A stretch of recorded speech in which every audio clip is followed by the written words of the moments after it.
the second largest continent on Earth, lies between two of the world's mightiest seas.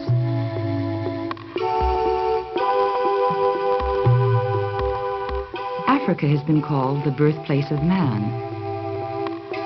The earliest known human fossils have been found here. The continent is divided in two, both physically and culturally, by the vast Sahara Desert. This barren expanse separates the mainly Arab nations bordering the Mediterranean from the heartlands of Black Africa. Since the times of ancient Egypt, North Africa has been at the center of world events. By the 7th century, Arabic culture dominated the region, just as it does today.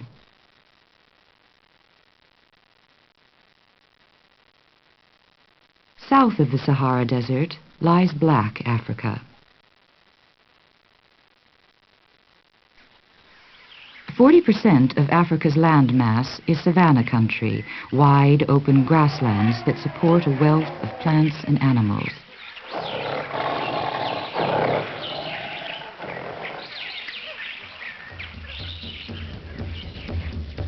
Much of Black Africa was once the home of ancient kingdoms.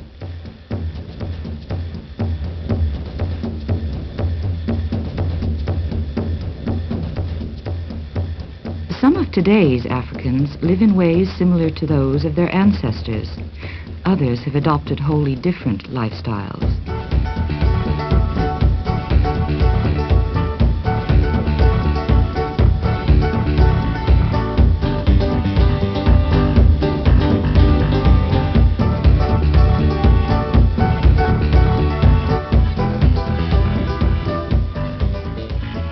The peoples of Black Africa are as diverse as the countries they live in. There are over 1,700 languages spoken across the continent, the living heritage of what is still largely a tribal society. African music and art is a part of everyday life right across Africa.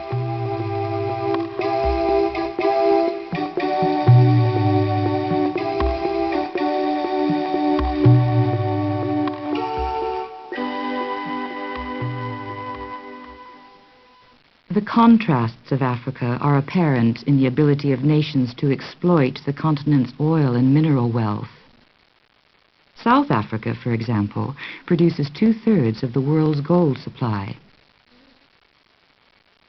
For many countries, trade is hampered by the lack of natural harbors, navigable rivers, and by poor road and rail systems. Natural disasters like locust infestations, disease, drought, and famine add to the problems of underdeveloped countries.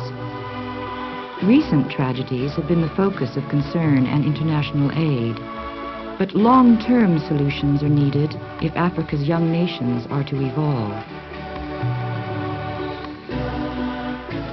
Africa's land and people are potentially rich resources. It will need political stability and economic progress to turn that potential into a brighter future.